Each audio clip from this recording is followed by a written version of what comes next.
1935. The Normandie, $60 million luxury liner, comes to America on its maiden crossing of the Atlantic, an event that occasioned a marine demonstration that will live in history. Whistles blew and sirens shrieked a mighty welcome to the new Queen of the Seas. The famed skyline of America's greatest city formed a fitting background for America's greeting to one of the most stately ships that ever crossed the Atlantic.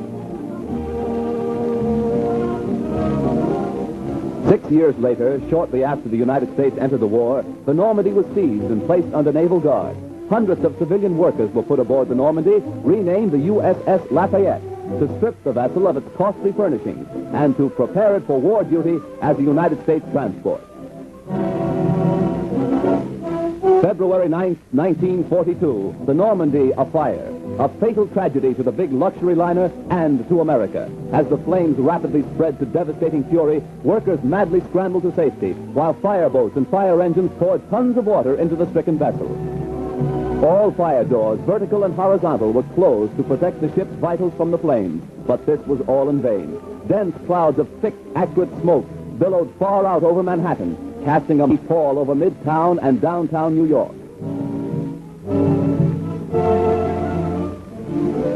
While the blaze was at its height, hundreds of doctors, nurses, and first aid workers were rushed to the scene and to administer first aid to score their efforts to stem the fury of the spreading flames.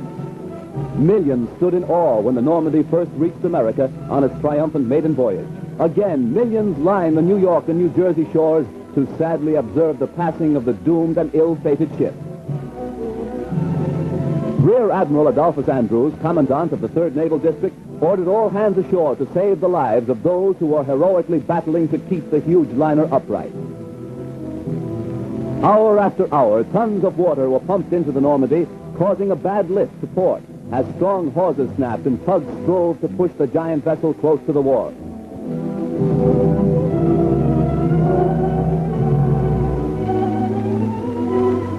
Then, during the night, the Normandie met its final doom, when, with a resounding crunch of ice and a belch of smoke, the 83,000-ton vessel dipped her flame-scarred superstructure into the surface of the Hudson River. Hundreds were injured when America lost its biggest naval auxiliary. Millions of dollars of damage has been done, and thousands of man-hours of labor have been nullified.